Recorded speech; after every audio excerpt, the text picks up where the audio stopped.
The hot summer wind whipped Grace Fielding's face as the stagecoach rattled over the uneven terrain of the Arizona Territory, bringing her ever closer to a future she had only imagined through letters, exchanged with a man she had never met, a man she was traveling west to marry. It was 1878, and at 23 years old, Grace had chosen the path many women in her position took, becoming a mail-order bride to escape the limited prospects of her small Pennsylvania town. "Almost to Copper Canyon, madam," the driver called down. "Should be there before sundown." Grace nodded, though the driver couldn't see her acknowledgement. She smoothed her travel-worn dress, a modest navy blue cotton that had once seemed so fine when she departed Philadelphia 3 weeks prior.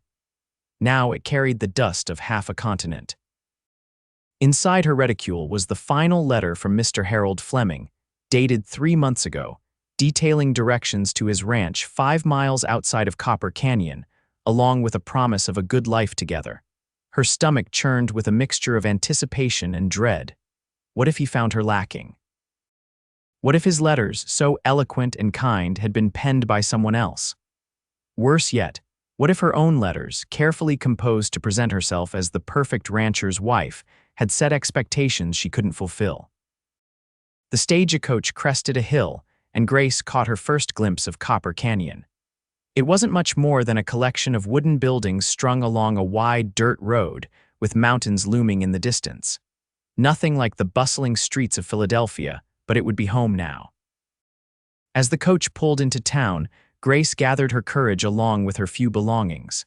The stagecoach came to a halt in front of a building marked General Store, kicking up a cloud of dust that momentarily obscured her view. "Last stop, Copper Canyon," the driver announced, jumping down to assist with luggage. Grace descended cautiously, her legs stiff from the journey. She had expected Harold to be waiting, but the only people in sight were a few townspeople going about their business and a trio of cowboys lounging outside the saloon across the street. "Excuse me," she approached the driver as he handed down her trunk. "I was to meet Mr. Harold Fleming. His ranch is supposed to be 5 miles outside of town. Do you know if he's been here today?" The driver's face changed subtly. "Fleming's place, out on Salt Creek Road." "Yes, that's right," Grace replied, hope rising. "Do you know him?" The driver exchanged glances with the storekeeper who had come outside. Both men seemed suddenly uncomfortable. "Miss, you might want to speak with Sheriff Daniels," the storekeeper said gently. "His office is just down the street." Grace's heart sank. "Has something happened to Mr. Fleming?" Neither man answered directly. The storekeeper merely said, "Sheriff can explain better. Dave here will watch your things." With trembling legs, Grace made her way down the dusty street. The sheriff's office was a small building with a wooden star hanging above the door. She hesitated before knocking. "Come in," a gruff voice called. Inside, a middle-aged man with a gray-streaked mustache sat behind a desk. He stood when she entered, removing his hat. "Can I help you, miss? I'm Grace Fielding. I've just arrived from Pennsylvania to marry Mr. Harold Fleming," she said, her voice wavering slightly. "The men at the stagecoach suggested I speak with you." The sheriff's face fell. "Miss Fielding, I'm sorry to tell you this, but Harold Fleming passed away 6 weeks ago. Pneumonia took him quick-like." The room seemed to tilt. Grace reached for the back of a chair to steady herself. "Passed away, but I just received a letter from him 3 months ago." "I reckon the news wouldn't have reached you in time," the sheriff said kindly. "He was a good man, Harold, kept to himself mostly, but honest and hardworking. He mentioned once he was corresponding with a lady back east." Grace sank into the chair, the reality washing over her. She had traveled thousands of miles to marry a man who was already in his grave. She had no money to return east, having spent nearly everything she had on the journey and her trousseau. What am I to do now?" she whispered, more to herself than to the sheriff. Sheriff Daniels cleared his throat. "His ranch is still there. The bank hasn't claimed it yet. Harold was nearly clear of debt.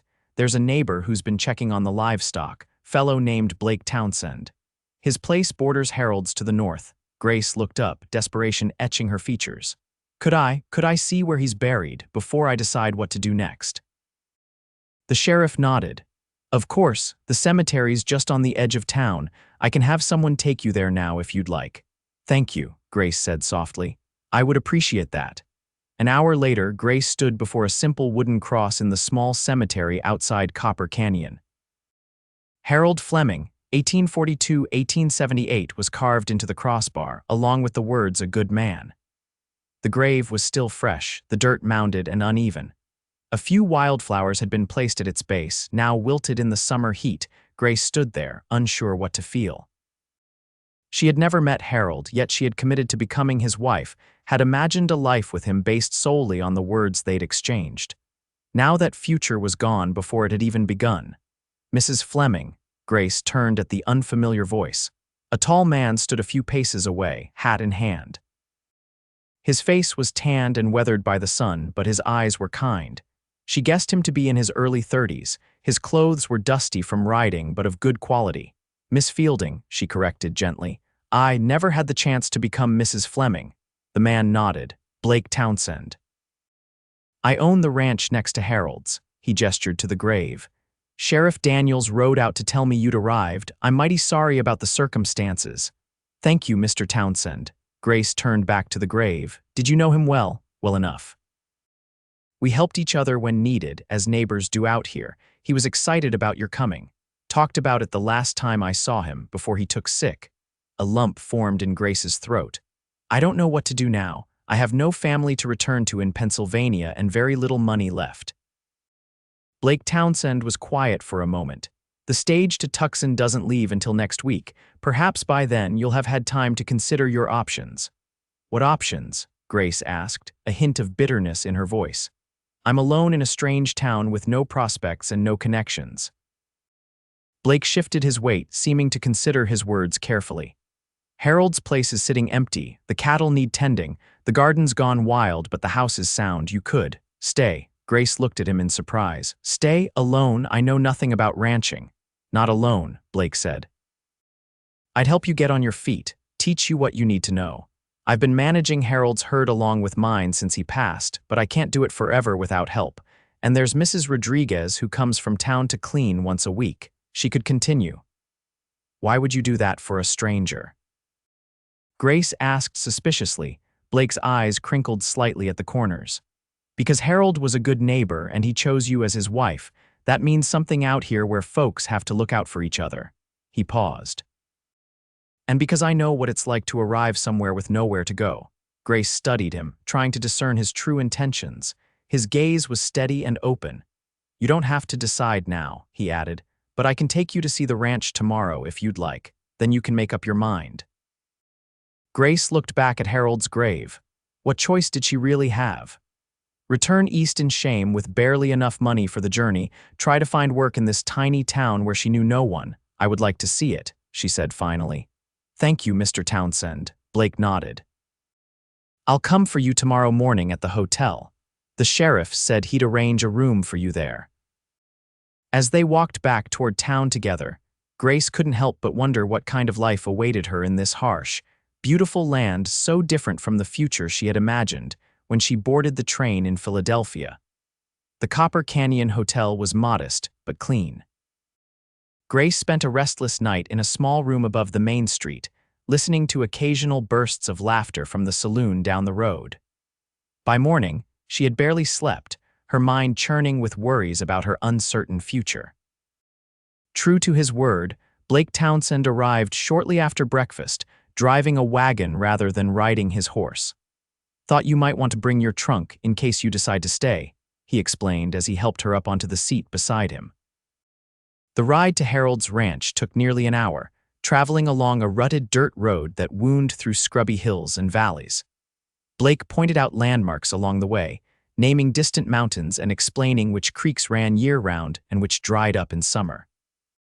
That's my place, he said, gesturing toward a cluster of buildings nestled against a hillside to the north. Just over that ridge, close enough to be neighborly, far enough for privacy. Grace nodded, noting the well-maintained fences and healthy-looking cattle grazing in the distance. Blake Townsend was clearly a successful rancher. And this, he said as they crested a small hill, is Harold's place, your place if you want it. Grace's breath caught as the ranch came into view. It was smaller than Blake's, but charming in its way.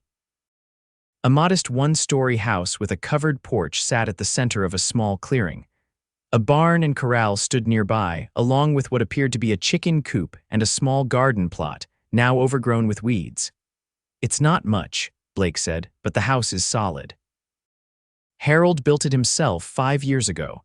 There's good water from the well, and the creek at the property line never runs dry." "How many cattle?" Grace asked, trying to sound practical though she knew nothing about ranching.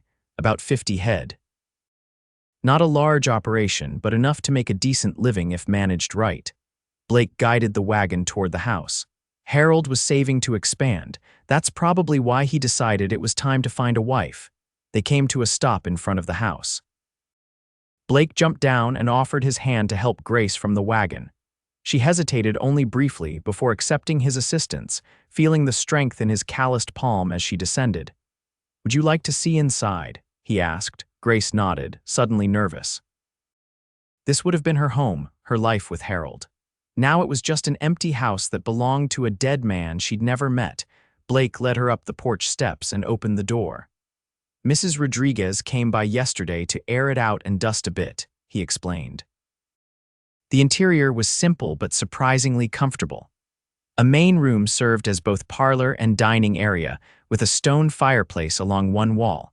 A doorway led to a small kitchen with a cast iron stove. 2 doors on the opposite wall presumably led to bedrooms.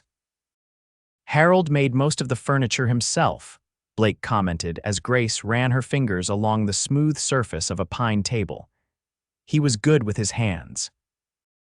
Everything was neat and functional, with small touches that spoke of care and attention. A bookshelf filled with well-worn volumes, a comfortable-looking rocking chair by the fireplace, curtains at the windows that Mrs. Rodriguez must have hung. "It's lovely," Grace said softly, surprised to find she meant it. The house had a warm feeling despite its emptiness. "Come see the rest," Blake suggested, leading her through the kitchen to a back door. Outside was a small vegetable garden, now overrun with weeds but still producing tomatoes, beans, and squash among the unwanted growth. "This would all be yours," Blake said as they walked around the property. "The cattle, the house, the 10 acres that go with it. Harold owned it free and clear, and he left no debts I know of." "And what would you get out of this arrangement, Mr. Townsend?" Grace asked directly, turning to face him. Blake met her gaze steadily. "A neighbor, Miss Fielding, someone to share the work of both our places. Someone to help when calving season comes or when the creek floods. Out here, having someone you can count on nearby can mean the difference between success and failure, between life and death sometimes." Grace studied him, looking for any sign of deception. "And you'd teach me what I need to know about the cattle and such, every day if you're willing to learn," he promised. "I won't lie to you, it's hard work, but it can be a good life." Grace looked around at the ranch at what could be her ranch. It wasn't what she had expected when she agreed to marry Harold Fleming, but it was an opportunity when she had thought all opportunities lost. "I'll need to think about it," she said finally. "Of course." Blake nodded. "Take all the time you need. I can bring you back to town now or—" He hesitated. "You could stay here tonight, get a feel for the place. Mrs. Rodriguez could come stay with you for propriety's sake, and I could pick you up tomorrow." Grace considered the offer. The thought of returning to the small hotel room in town held little appeal, and she was curious about what life might be like here. "I think I would like to stay," she decided. "If it's not too much trouble to arrange for Mrs. Rodriguez." Blake smiled, the expression warming his features. "No trouble at all. I'll fetch her after I drop off your trunk, and I'll bring some supplies. The pantry's a bit bare at present." As Blake drove away to collect Mrs. Rodriguez, Grace stood on the porch of what might become her home, watching dust rise behind the wagon wheels. The sun was high overhead, the air fragrant with sage and juniper. In the distance, she could see cattle grazing peacefully.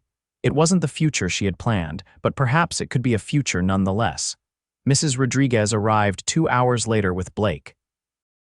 She was a plump, cheerful woman in her 50s who immediately took charge of the kitchen, tutting over the empty pantry and the state of the garden. "Too many weeds, but still good vegetables," she declared, heading outside with a basket to harvest what was salvageable. "I make stew for dinner." Blake brought in Grace's trunk and several packages of supplies. Flour, sugar, coffee, bacon, and some other necessities, he explained. And these. He handed her a small bundle of papers tied with string.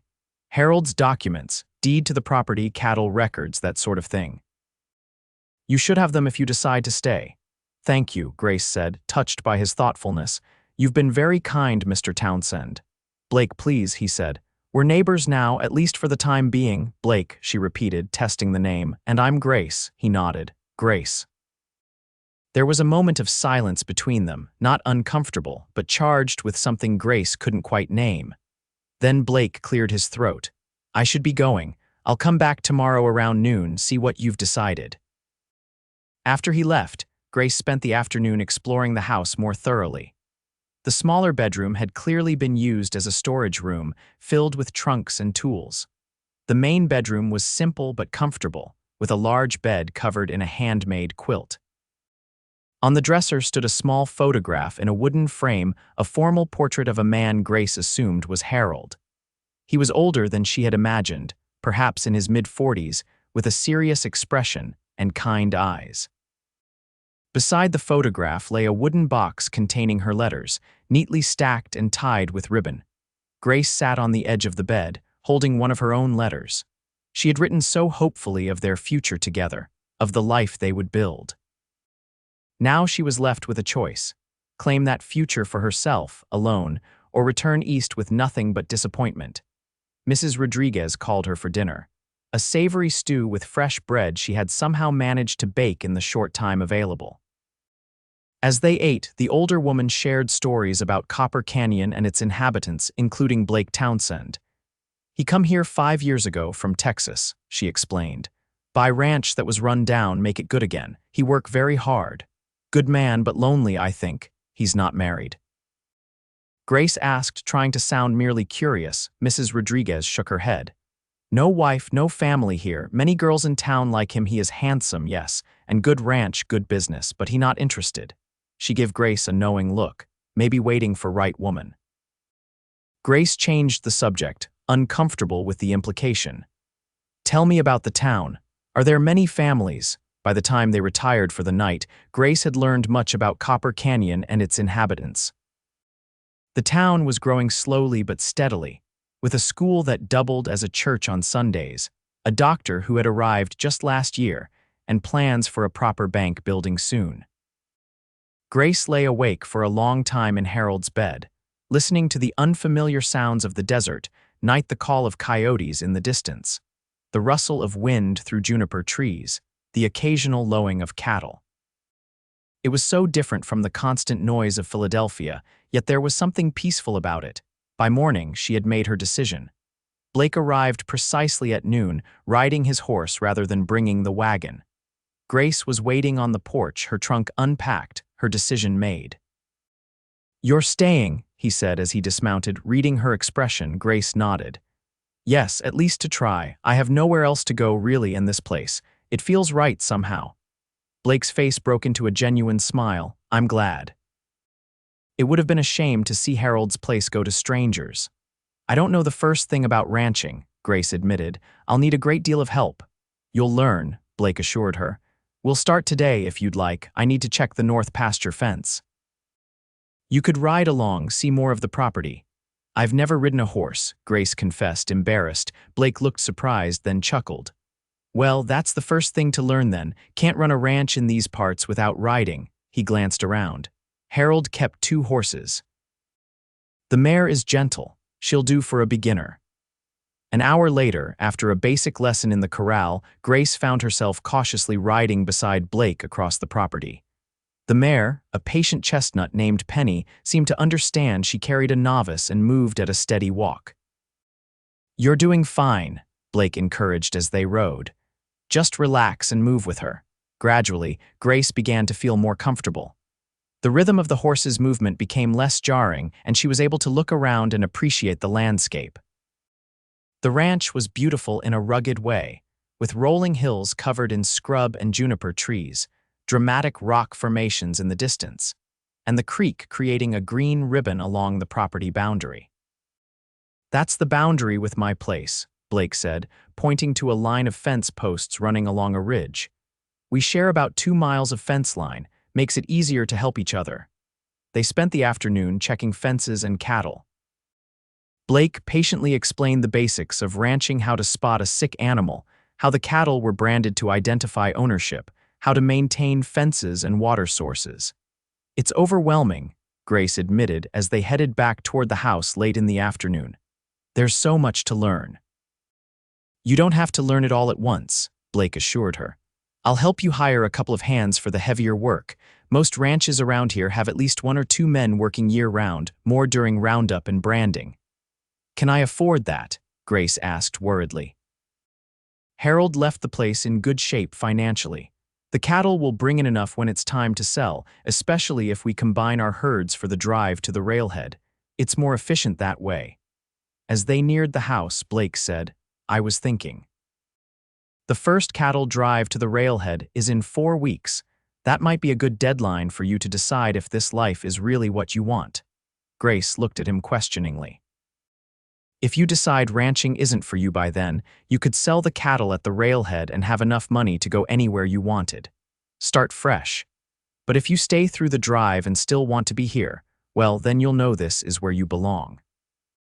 "That seems fair," Grace agreed, touched by his consideration. 4 weeks to decide.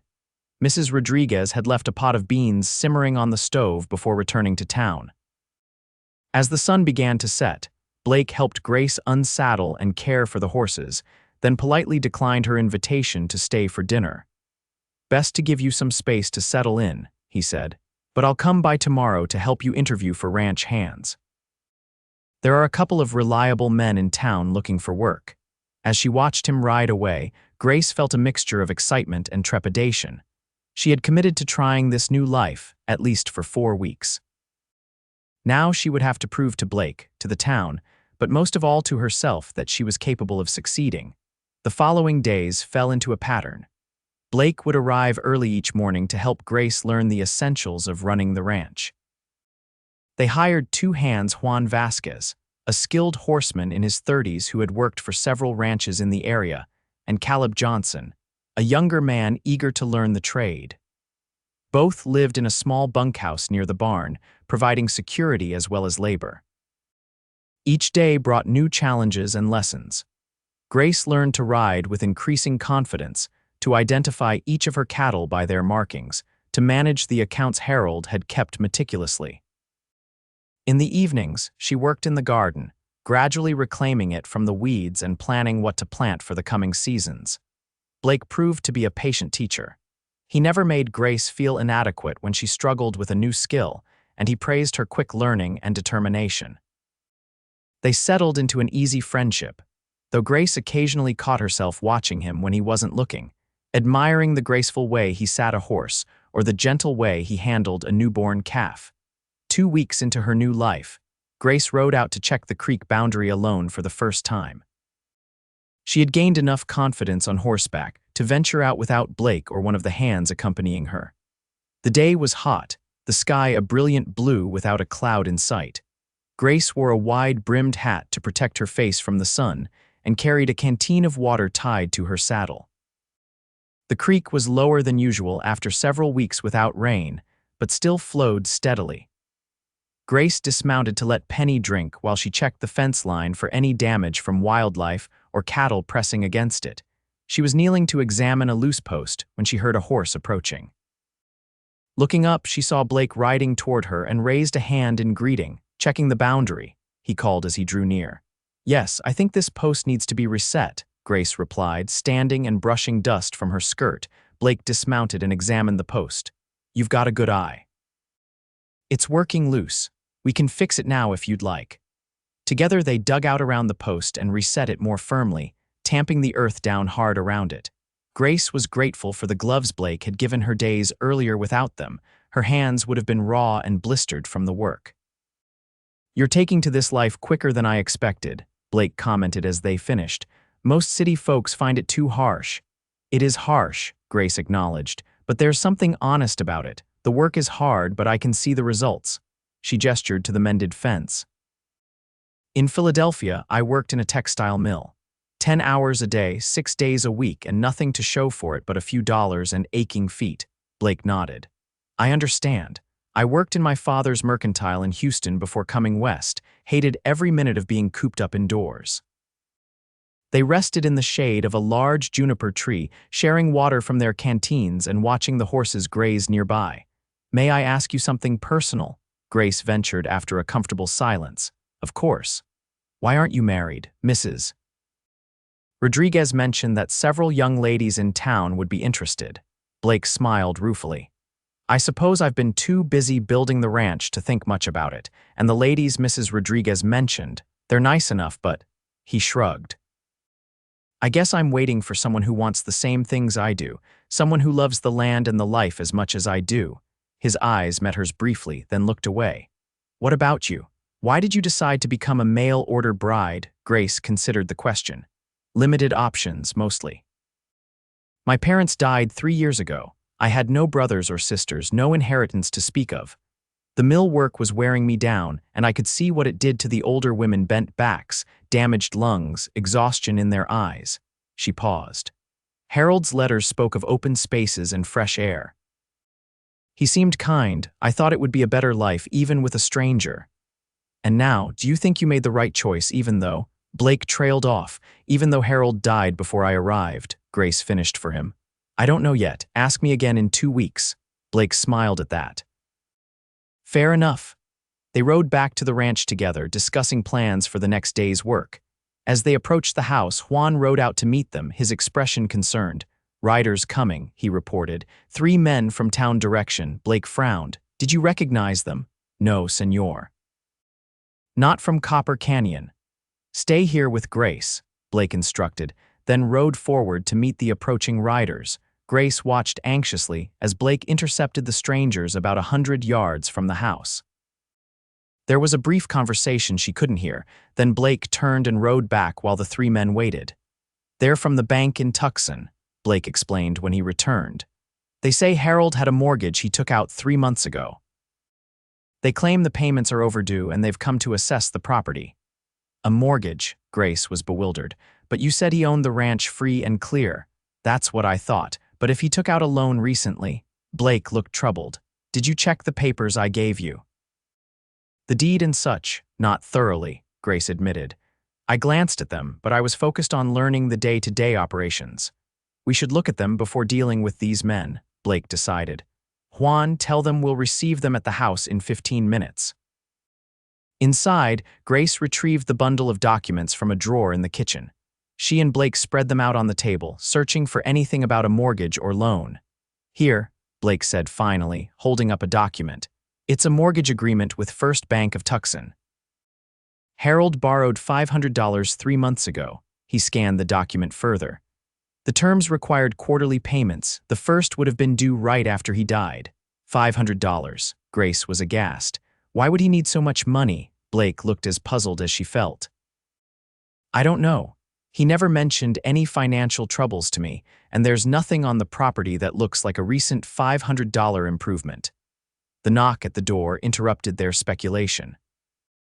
Grace straightened her hair and dress before opening it to find 3 men in business attire standing on her porch. Mrs. Fleming. The oldest of the 3 inquired. He was a thin man with spectacles and a neat beard. Miss Fielding, Grace corrected. I arrived after Mr. Fleming's passing. The man looked surprised, then recovered. I see. My condolences. I'm Everett Wilson, representing First Bank of Tucson. These are my associates, Mr. Parker and Mr. Drake. Grace invited them inside, where Blake still stood by the table with the documents. Mr. Townsend, Wilson acknowledged with a nod. I didn't expect to find you here. I've been helping Miss Fielding learn to manage the ranch, Blake explained. We've just discovered this mortgage document. Perhaps you can explain why Harold Fleming would have borrowed such a large sum. Wilson cleared his throat. That's not our concern. We merely provided the loan against this property as collateral. Our concern is that no payment has been made, and the terms of the mortgage allow us to foreclose if payments are 90 days overdue. It's only been just over 60 days since Harold died, Blake pointed out. Yes, but there was no payment at the 30-day mark either, Wilson countered. The loan is in default. How much is the payment? Grace asked. Wilson consulted a notebook. $50 per quarter, with the full amount due in 2 years.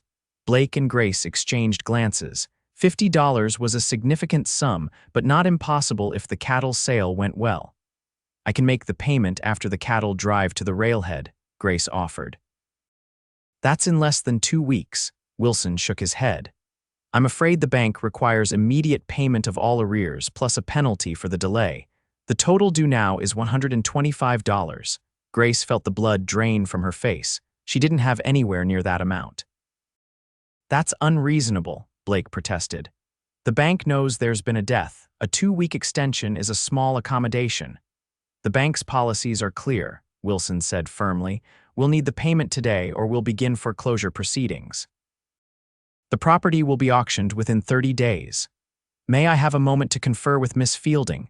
Blake asked, his voice tight with controlled anger. Wilson nodded, and Blake led Grace into the kitchen. This isn't right, Blake said in a low voice once they were alone. Harold was never in debt before. Something's not adding up. What can I do? Grace asked desperately. I don't have that kind of money, Blake thought for a moment. I do. I could lend you the amount to cover the payment. I couldn't ask that of you, Grace protested. You're not asking. I'm offering, Blake said firmly. You can repay me after the cattle drive. I trust you, Grace. The way he said her name with such certainty and warmth made her heart beat faster. Why would you do this for me? Blake's eyes met hers steadily. Because I believe you belong here, and because. He hesitated. Because I've come to care what happens to you.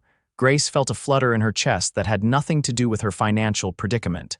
Thank you, she whispered. They returned to the main room where the bankers waited. We'll make the payment, Blake announced. I'll ride to my ranch to get the money. It will take about an hour. Wilson looked displeased but nodded. We'll wait.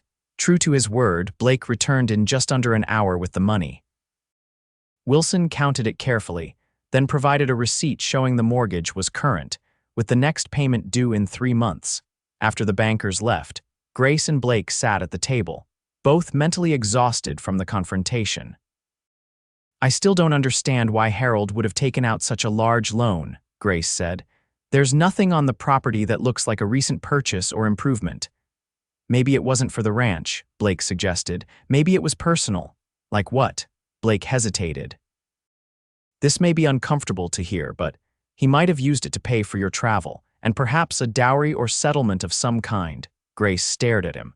For me, but my passage wasn't nearly that expensive, and he never mentioned sending money to me. All our arrangements were that I would pay my own way.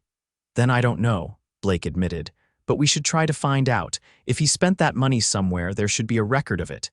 They agreed to inquire in town the next day. Grace insisted on writing Blake a promissory note for the loan, which he reluctantly accepted.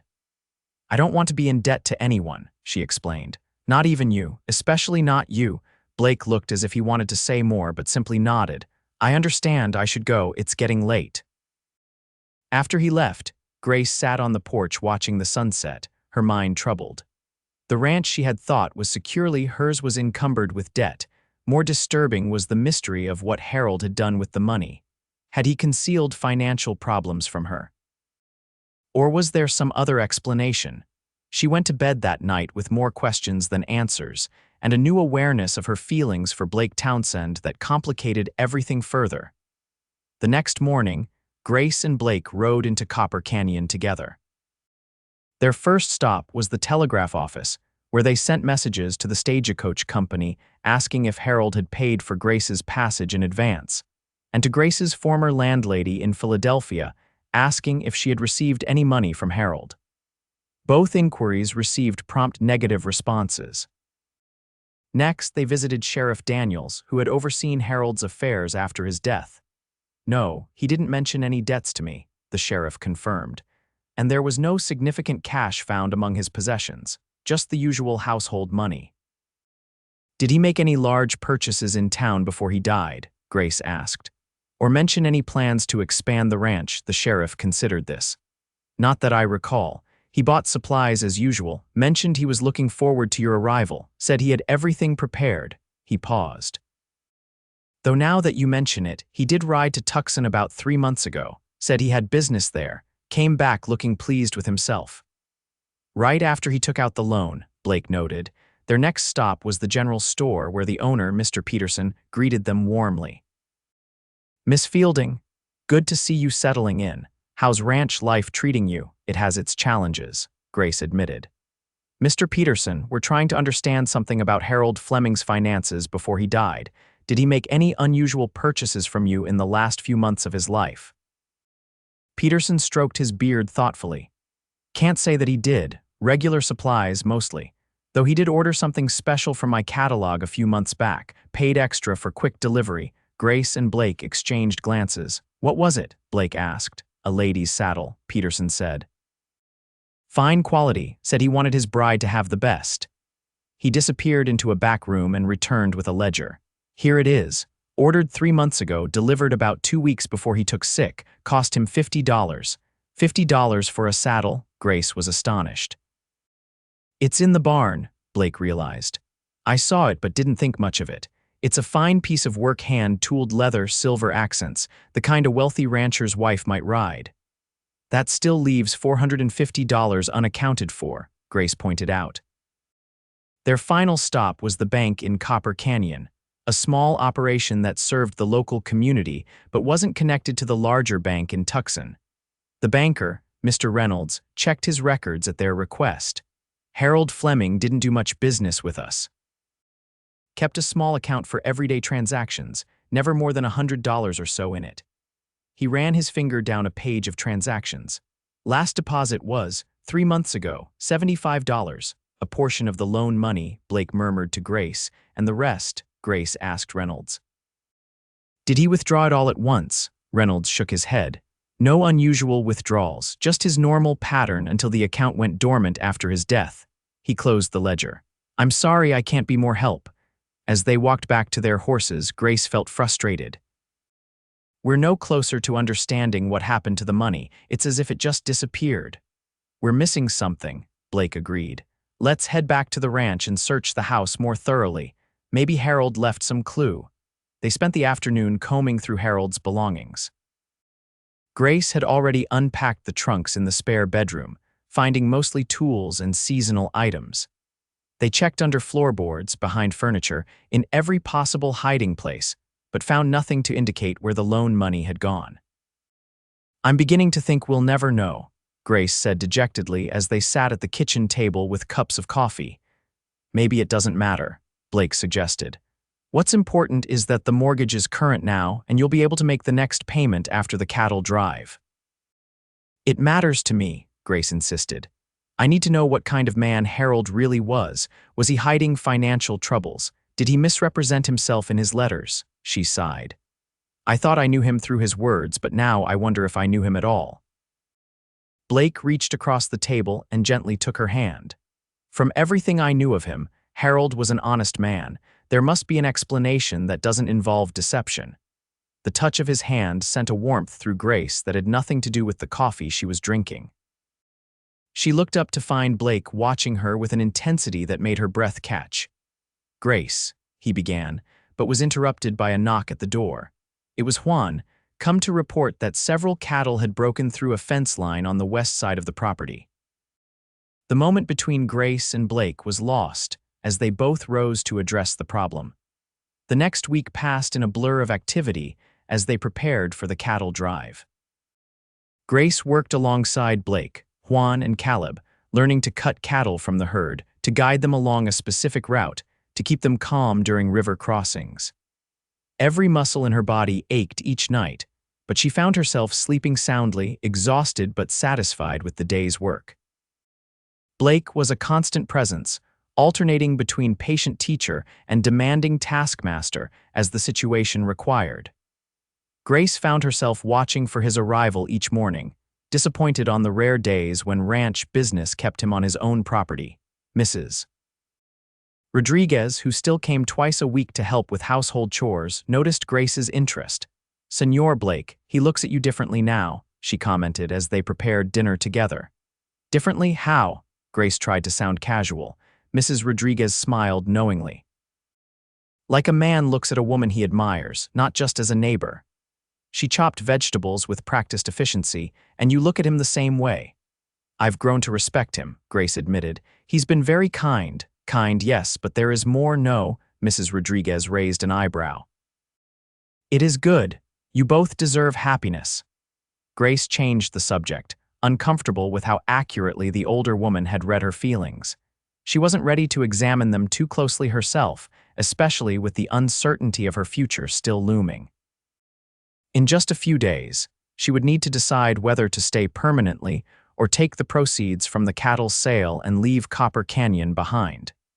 The evening before they were to begin the cattle drive to the railhead, Blake came to the house later than usual. Grace had just finished packing the supplies she would need for the 3-day journey. Everything's ready for tomorrow, Blake reported. We'll start at dawn, driving both our herds together. It's more efficient that way. I'm nervous, Grace confessed. What if I make a mistake? What if I can't keep up? You'll do fine, Blake assured her. You've learned more in 3 weeks than most people learn in 3 months. He paused, seeming hesitant. Grace, there's something I've been meaning to ask you, her heart quickened. Yes. Have you decided about staying? Grace looked down at her hands. I'm still not sure. Part of me feels I belong here now, but there's still the mystery of Harold's loan and the mortgage payments to consider. About that, Blake said, I think I might have found something. He reached into his pocket and pulled out a small package wrapped in brown paper. This was delivered to my ranch by mistake. It came from Townsend, addressed to Harold. The mail carrier brought it yesterday. Grace took the package with trembling hands. Have you opened it? Blake shook his head. It's not mine to open. Grace carefully unwrapped the paper to reveal a small velvet box. Inside, nestled against dark velvet, was a diamond ring not large but of fine quality, with smaller diamonds set on either side of the central stone. An engagement ring, Grace whispered. Read the note, Blake suggested, pointing to a small folded paper that had fallen from the package. Grace opened it to find a brief message. Mr. Fleming, as requested, we've completed the custom ring to your specifications. The balance of $450 has been paid in full. Thank you for your business. Henderson and Sons Jewelers, Townsend, $450, Blake said softly. The remainder of the loan. Grace stared at the ring, emotions washing over her in waves. He borrowed the money for this, and the saddle for me. It seems so, Blake confirmed. He wanted to give you beautiful things. Tears filled Grace's eyes. He must have ordered it during that trip to Townsend, the sheriff mentioned, but why didn't the jeweler send it sooner? Custom work takes time, Blake explained, and Townsend is a growing city. They probably have many orders. Grace slipped the ring onto her finger. It was slightly too large, but beautiful. He never mentioned a ring in his letters. He wanted to surprise you, Blake suggested. The saddle, the ring, he was preparing to give you a proper welcome. Grace felt a bittersweet ache in her chest. Harold had gone into debt to provide luxuries he thought would please her, things she hadn't asked for or expected. It was a generous gesture from a man who had died before she could thank him. Now I know, she said quietly. He wasn't hiding financial troubles. He was trying to be romantic. Blake nodded, his expression unreadable. Does this change your decision? About staying? Grace considered the question carefully. The discovery of the ring had resolved one mystery, but her future still hung in the balance. I need to see the cattle drive through, she said finally. Then I'll know for certain. The cattle drive began at dawn the next morning. Grace rode the mare Penny, now comfortable enough on horseback to manage the gentle animal with confidence. The combined herds of both ranches numbered nearly 200 cattle, driven by Blake, Grace, Juan, Caleb, and 2 additional hands from Blake's ranch. The work was exhausting and dusty. Grace's job was to ride the flank, keeping stragglers from wandering off.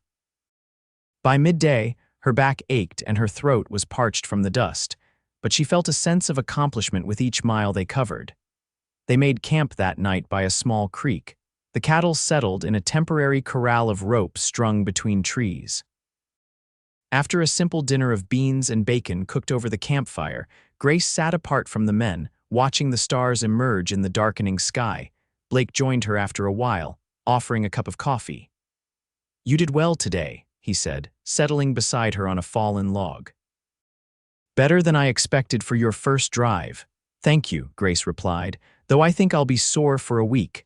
They sat in comfortable silence for a moment, sipping their coffee.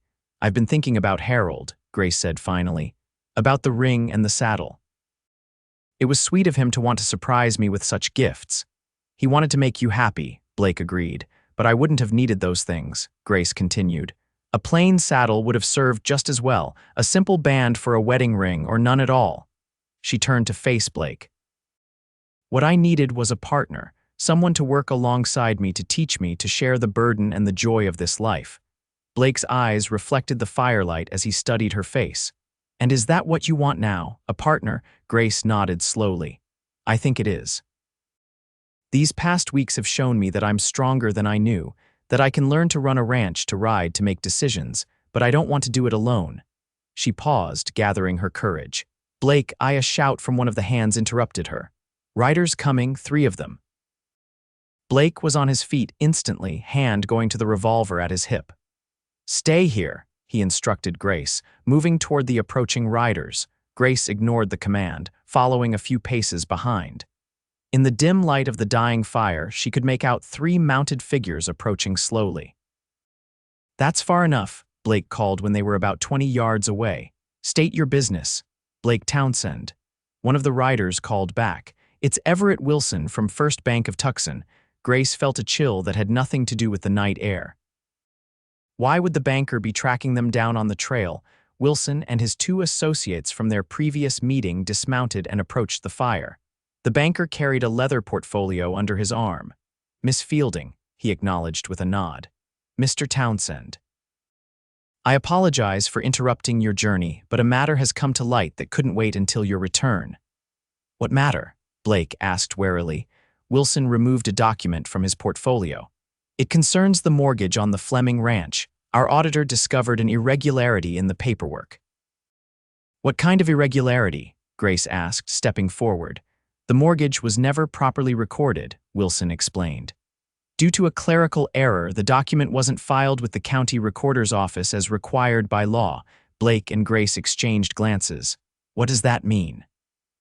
Grace asked. It means, Wilson said, that legally the mortgage doesn't exist. The loan was made, but the bank has no claim on the property.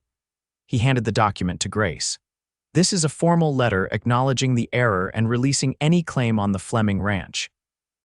Grace stared at the paper in disbelief. You're saying the ranch is free and clear. Even though Harold borrowed the money, Wilson nodded, looking uncomfortable. The bank still expects repayment of the loan, of course, but we cannot foreclose or place a lien on the property. It was our error, and we must abide by the legal consequences. Then why come all this way to tell us? Blake asked suspiciously. You could have waited until we returned. Wilson cleared his throat. The bank's president felt it was important to correct the matter immediately. We regret any distress our earlier visit may have caused. Blake's eyes narrowed. You threatened foreclosure when you had no legal right to do so. That's more than distress, Mr. Wilson. As I said, we regret the error, Wilson repeated stiffly. The bank will accept regular payments on the loan as originally agreed, without the penalties we previously demanded. After the bankers departed, Grace sat by the rekindled fire, the release document still in her hand. I can hardly believe it, she said to Blake. The ranch is really mine, free and clear. It seems Harold had more luck than he knew, Blake commented, pouring fresh coffee for them both. But I still owe the loan amount, Grace pointed out. Yes, but on your terms now, not theirs. They can't take the ranch if you miss a payment. Blake seemed thoughtful. I wonder if they just discovered the error or if they knew all along and were trying to intimidate you. Does it matter? The result is the same. Grace watched the flames dancing in the fire pit. This changes things. How so? I was worried about making the mortgage payments, about losing the ranch if times got hard. Now, she looked up at Blake. Now I can stay without that fear hanging over me. Blake's expression softened. Is that what you want, to stay? Yes, Grace said with certainty. I want to stay. I want to make this ranch thrive. I want. She hesitated, then continued more softly. I want to see what might grow between us, Blake, if you're interested in that too. The firelight couldn't hide the flush that rose in Blake's cheeks. I've been interested since the day you decided to try ranching, he admitted. But I didn't want to speak while your future was uncertain. I would never want you to stay because of me if it wasn't what you truly wanted. It is what I want, Grace assured him. The ranch, the life, and you. If you'll have me. Blake moved to sit beside her on the log. Grace Fielding, he said, taking her hand, I've never met a woman with your courage and determination. You came west to marry a man you'd never met, and when you found him gone, you didn't give up. You built a new life for yourself. How could I not admire that? How could I not come to care for you? Grace felt tears prickling at her eyes. I came looking for a husband and found a grave. I thought my journey was over before it began, but it was just starting in a different way. Blake leaned forward and gently kissed her, a brief touch of his lips to hers that promised more. We have time, he murmured. Time to know each other better, time to be sure. I'd like that, Grace whispered back. The rest of the cattle drive passed without incident.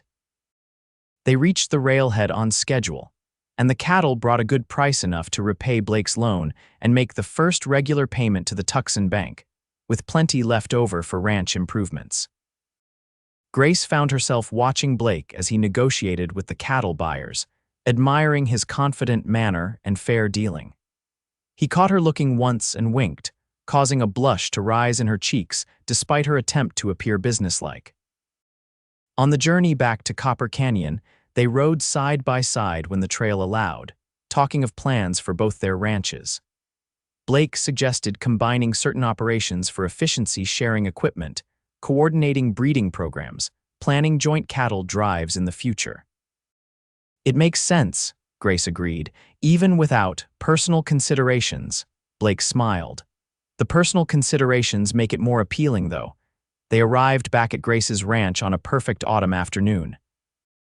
The air was crisp, the sky impossibly blue, the land painted in shades of gold and bronze. Grace dismounted in the yard, stretching her tired muscles. Home, she said, looking around with satisfaction. Home, Blake echoed, coming to stand beside her. He took her hand, interlacing their fingers. Grace, I know we agreed to take time, but I want you to know my intentions. I care for you deeply. More than I thought possible in such a short time. When you're ready, truly ready, I want to ask you a very important question. Grace turned to face him, her heart full.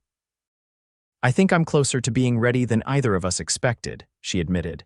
These past weeks have shown me what kind of man you are, Blake Townsend. Kind, honest, hardworking. She squeezed his hand. I came west looking for those qualities in a husband. Blake's eyes shone with emotion. I never thought I'd find someone who understands this life, who embraces it as you have. You're remarkable, Grace. So are you, she replied softly.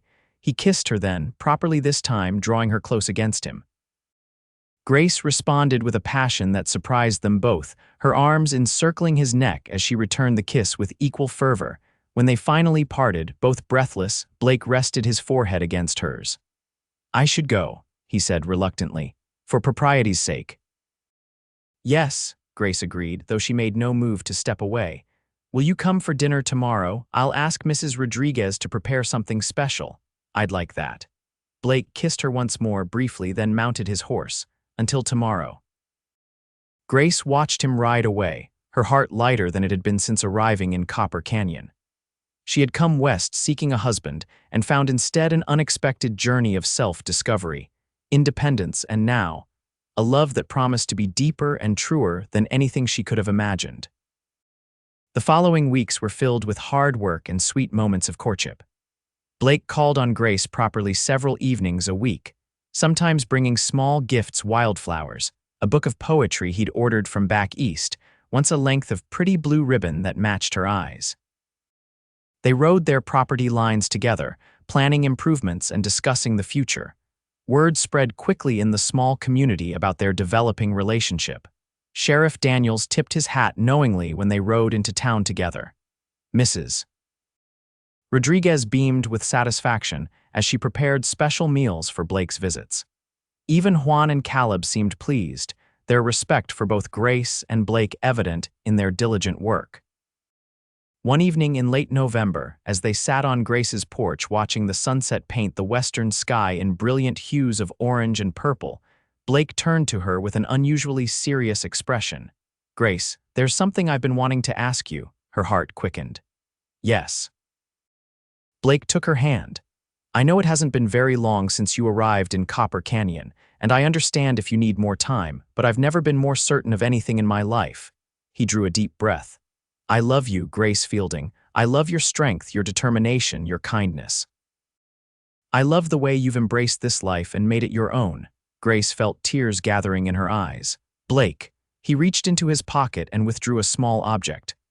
"I had this made in town. It's not fancy like the one Harold ordered, but—" It was a ring, a simple gold band with a small sapphire that caught the last rays of the setting sun. "Will you marry me, Grace? Will you join our lives and our ranches together?" Grace looked at the ring, then at Blake's hopeful face. In that moment, she knew with absolute certainty that this was right. This was where she belonged, and Blake was who she belonged with. "Yes," she whispered, then more firmly, "Yes, Blake Townsend, I will marry you." His face broke into a radiant smile as he slipped the ring onto her finger. It fit perfectly. "I had Mrs. Rodriguez help me with the size," he admitted. "She's been our accomplice all along." Grace laughed through her tears. "I'm not surprised. She's been hinting not so subtly for weeks." Blake gathered her into his arms, kissing her with a tenderness that spoke of his deep love and respect. "When?" he asked when they finally parted. "When shall we marry?" "Soon," Grace decided. "Before Christmas. There's no reason to wait, is there?" "None at all," Blake agreed. Though people might talk about the haste, Grace smiled. "Let them talk. We know what's in our hearts." They were married 2 weeks later in the small church in Copper Canyon. The entire town turned out for the occasion, along with ranchers from miles around. Grace wore a new dress of deep blue silk, ordered specially from Townsend. Blake looked handsome and slightly nervous in a new suit, his usually tanned face clean-shaven for the occasion. Sheriff Daniels gave the bride away. Mrs. Rodriguez cried happy tears throughout the ceremony. Even the banker from Copper Canyon attended, presenting them with a silver serving tray as a wedding gift. After the ceremony, the celebration moved to Blake's ranch, which had the larger house. Tables had been set up in the yard, laden with food contributed by neighbors and friends. A fiddler played lively tunes, and dancing continued well into the evening. As darkness fell, lanterns were lit around the yard, casting a warm glow over the festivities. Grace found a quiet moment to slip away to the porch, needing a brief respite from the well wishes and congratulations. Blake found her there a few minutes later. "Are you all right?" he asked, concerned. "More than all right," Grace assured him, reaching for his hand. "I was just thinking about the journey that brought me here. When I left Philadelphia, I never imagined this is where I'd end up." "Do you have any regrets?" Blake asked softly. Grace shook her head. "None. Even Harold's passing, sad as it was, led me to you, to this life we're building together." Blake put his arm around her, drawing her close against his side. "We'll honor his memory by making both ranches thrive. By being good stewards of the land he loved." "Yes," Grace agreed, "and by being happy. I think he would have wanted that for me." They stood together in comfortable silence, watching the stars appear one by one in the darkening sky. The sounds of laughter and music drifted from the yard, a reminder of the community that had embraced them both. "Mrs. Townsend," Blake said, testing the name. Grace smiled up at him. "I like the sound of that." "So do I." He kissed her gently. "Should we rejoin our guests?" "In a moment," Grace replied, leaning into his embrace. "I'm enjoying this quiet moment with my husband." The word felt right on her lips. Husband, partner, friend, love. Blake was all these things and more, the unexpected gift at the end of a journey that had begun with such uncertainty. As they walked hand in hand back to their celebration, Grace knew that whatever challenges lay ahead, they would face them together. She had come west seeking a husband and found instead a true partnership, a deep love, and a place to call home, not just a piece of land, but a place in the world where she truly belonged. Years later, Grace would look back on that day as the true beginning of her life in the West. The Townsend Ranch would grow to be one of the most successful in the territory, known for its fine horses as well as its cattle. Grace and Blake would welcome 3 children, 2 sons, and a daughter who would grow up strong and capable in the tradition of both their parents. And sometimes, on quiet evenings when the work was done, Grace would think of the strange twist of fate that had brought her to Copper Canyon, to a husband's grave that led her to a love deeper and truer than she could have imagined. In those moments, she would touch the small diamond ring she kept in a box beside her bed herald's final gift, and silently thank him for the journey that had changed her life forever. For Grace had indeed found her home in the wild Arizona territory, not in the way she had expected, but in a way that had tested her courage and revealed her strength. With Blake by her side, she had built a life filled with hard work, deep love, and the profound satisfaction of creating something lasting and meaningful together. And in the end, isn't that what we all seek? Not just a place to live, but a place to belong. Not just a partner, but a true companion for the journey. Grace had found both in the vast, beautiful landscape of the American West, where the horizon stretched endlessly, and the future was limited only by one's courage to embrace it.